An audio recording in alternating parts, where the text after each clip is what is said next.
شوره سر یکی از مشکلاتی هستش که خیلی از آقایون و خانوما درگیرشن و تفاوت قائل شدن بین این انواع شوره ها باعث میشه که عملا خیلی نتونن درمان مناسب رو پیدا بکنن. اگه تو هم جز افرادی هستی که با شوره سر درگیری، حتما این ویدیو رو تا آخر ببین.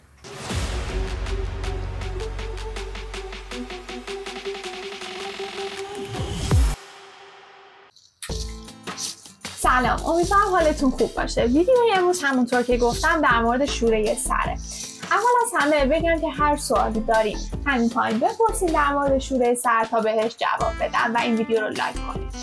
بریم که در مورد شوره سر با هم صحبت کنیم. خب در اول کار برای اینکه بتونیم شوره ها رو درمان بکنیم لازمه که اصلا ببینیم شوره ما جزء کدوم دسته از انواع شوره قرار میگیره. به طور کلی شوره ها به دو دسته تقسیم میشن: شوره های خشک و شوره های چرب. شوره های چرب در موارد شدیدتر که عفونت های قارچی هم بهش اضافه بشه میتونه به درماتیت سبوره‌ای یا در واقع شوره ناشی از مالاسزیا منجر بشه. و چیز دیگه ای که با شوره اشتباه گرفته میشه بیماری پسوریازیس هستش. خب حالا بیاین در مورد هر کدوم از اینا و علائمش بهتون بگم. شوره های خشک معمولا حالت بیمه برفی داره و به صورت ریزشی هستش. معمولا زیاد شوره ها به کف سر نمیچسبن و کف سر حالت خشکی داره.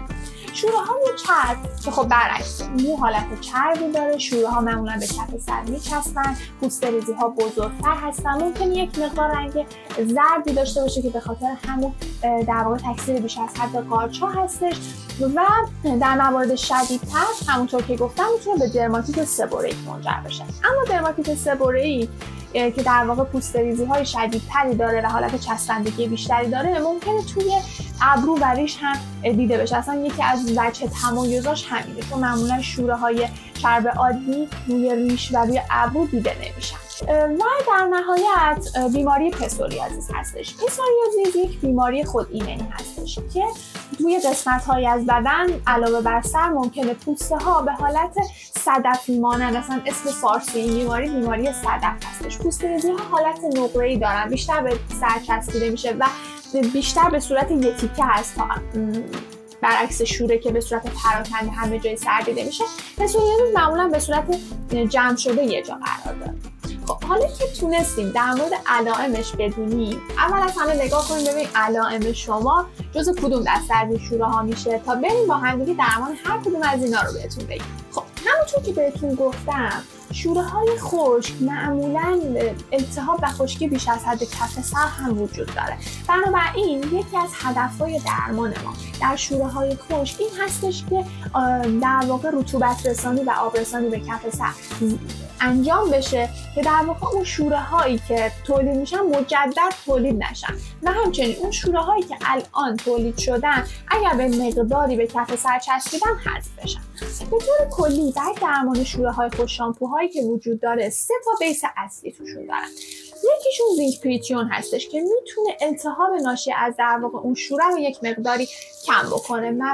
یعنی با درصدهای پایین معمولا توی ترکیبات شامپوهای ضد شوره خشک وجود داره. دومی سالسیلیک اسید هستش که اون هم باید درصدش پایین باشه، چون لایه برداری بیش از حد خودش میتونه باعث تحریک و خارش کف سر بشه. اما با درصد مناسب میتونه یک مقداری اون پوست ریزی ها رو که در واقع یک مقداری کنده شدن و به صورت کمی به کف سر متصل هستن رو از کف سر در واقع خارج بکنه. و سومین دسته از موادی هستن که باعث نرم شدن و آبرسانی به کف سر میشن، مثل روغن‌های طبیعی و گلیسرین یا خیلی از ترکیبات دیگه‌ای که نرم کننده هستن و توی شامپوها وجود داره. چیزی که در مورد شوره های خشک وجود داره این هستش که شما بهتره که از شامپوهای بدون سولفات استفاده بکنید، به خاطر اینکه اون سولفات و پاک کنندگی زیادی که داره خودش میتونه باعث تحریک کف سر باشه.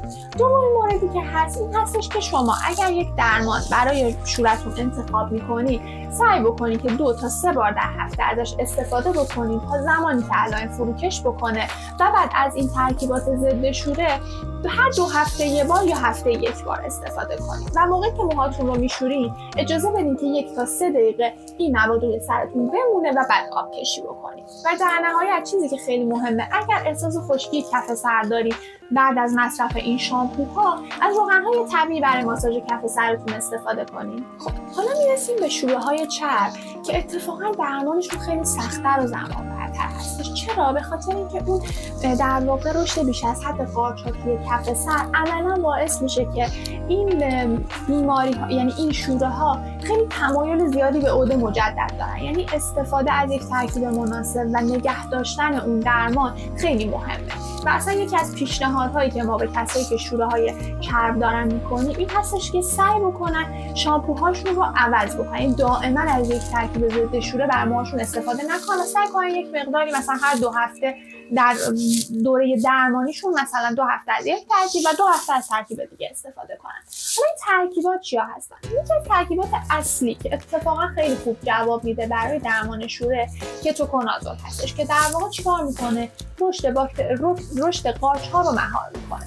و دومین ماده کلینبازول هستش که یک فرم ضعیف‌تری از کتوکنازول. در موارد خفیف‌تر ما سراغ کلینبازول میریم.